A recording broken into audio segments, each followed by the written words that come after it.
irmãos e irmãs, houve um homem, Bento de nome e por graça, cuja vida é digna de veneração. As informações sobre a vida de São Bento nos foram transmitidas pelo seu biógrafo e contemporâneo, o Papa São Gregório Magno. No livro que enaltece o seu exemplo de santidade de vida, ele não registrou as datas de nascimento e morte. Assim, apenas recebemos da tradição cristã o relato de que Bento viveu entre os anos de 480 e 547. Bento nasceu na cidade de Núncia, província da Perugia, na Itália. Pertencia à influente nobre família Anícia e tinha uma irmã gêmea chamada Escolástica, também fundadora e santa da Igreja. Era ainda muito jovem quando foi enviado a Roma para aprender retórica e filosofia. No entanto, decepcionado com a vida mundana e superficial da cidade eterna, retirou-se para Enfide, hoje chamada de Afile. Levando uma vida ascética e reclusa, passou a se dedicar ao estudo da Bíblia e do cristianismo. Ainda não satisfeito, aos 20 anos isolou-se numa gruta do Monte Subiá, sob a orientação espiritual de um velho monge da região chamado Romano. Assim viveu por 3 anos na oração e na penitência, estudando muito. Depois, agregou-se aos monges de Vicovaro, que logo elegeram seu superior.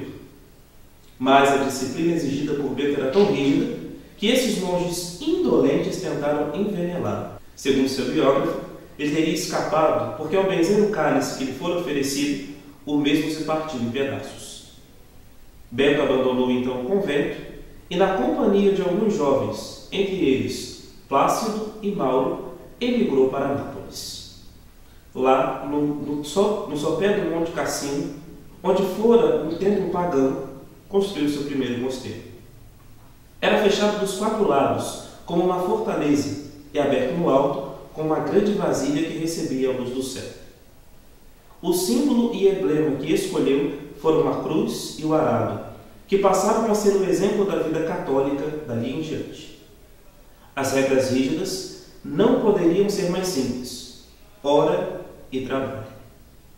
Acrescentando-se a esse lema leia, pois para Bento a leitura devia ter um espaço especial na vida do monge, principalmente a das Sagradas Escrituras. Desse modo, estabelecia-se o ritmo da vida monástica, o justo equilíbrio do corpo, da alma e do espírito para manter o ser humano em comunhão com Deus.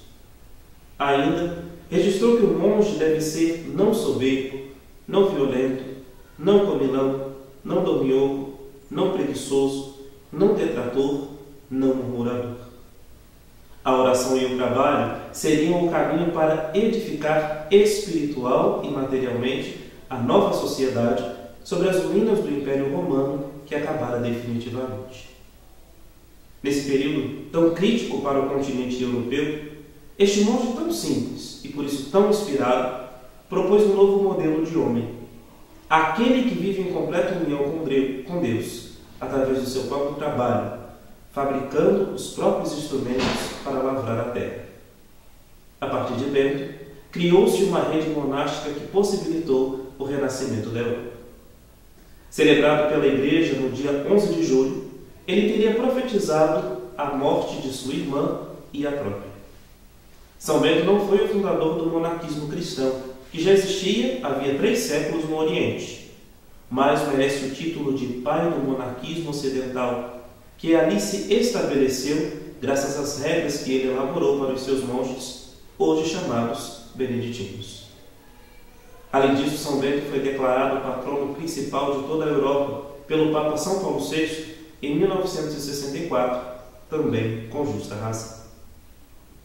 A medalha milagrosa, tão conhecida, medalha cunhada por São Bento, é um objeto sagrado, examinado e aprovado pela Igreja, e que reúne a virtude triunfante da cruz que nos salvou, a recordação de São Bento, um dos mais ilustres servidores de Deus.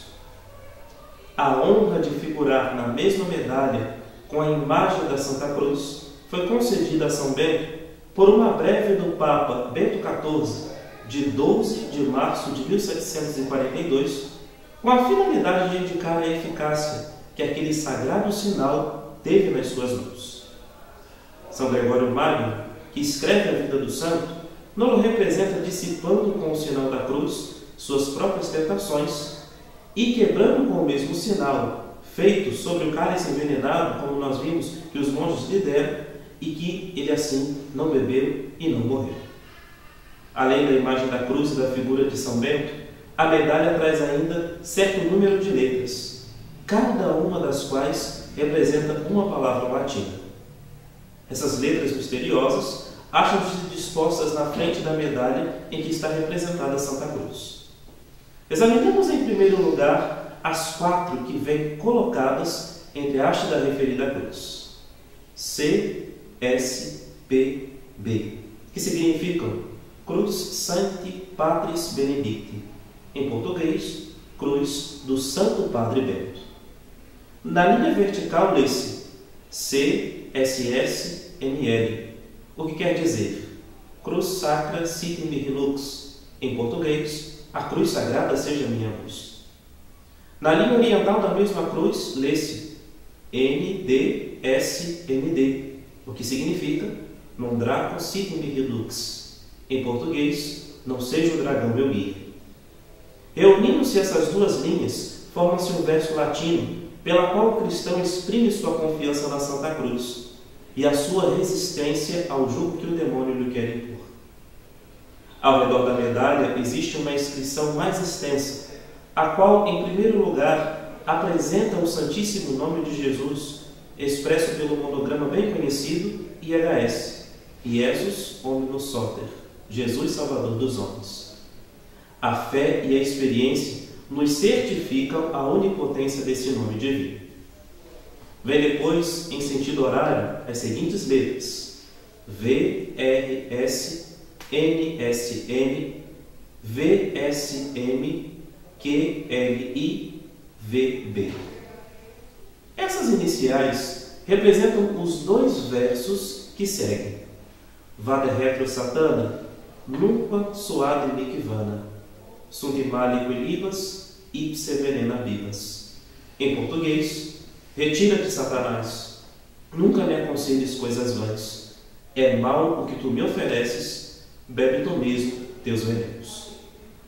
O documento mais antigo contendo as inscrições da medalha data do século XV, muito posterior, portanto, a São Bento. A devoção à medalha provavelmente teve origem no território da atual Alemanha e começou a se difundir a partir do século XVII. O uso da medalha, como visto assim, é aprovado pelo magistério da Igreja desde o século XVIII. Trata-se, portanto, de um sacramental, ou seja, um sinal sagrado, pelo qual são santificadas as diversas circunstâncias da vida, como nos explica o Catecismo da Igreja Católica no parágrafo 1667. O cristão não deve pensar que o simples uso de um sacramental, tal como a medalha de São Bento, é suficiente para afastar todos os assaltos do inimigo ou outros males físicos e espirituais. Como sinal sagrado, o sacramental existe para ser um poderoso auxílio, a fim de que, tendo à vista, lembremos-nos de Deus, da necessidade de levar uma vida de caridade e oração e da frequência aos sacramentos da Igreja, sobretudo ao sacramento da penitência e da Eucaristia. Usar a medalha de São Bento deve nos recordar ainda a intercessão contínua deste grande santo por todos nós. Agindo assim, estaremos afastando toda a mentalidade mágica e supersticiosa que romba e deturpa verdadeiro sentido dos sacramentais da Igreja. Que São Bento interceda por nós e nos livre de todos os males do corpo e da alma. Deus nos abençoe, em nome do Pai, e do Filho, e do Espírito Santo. Amém.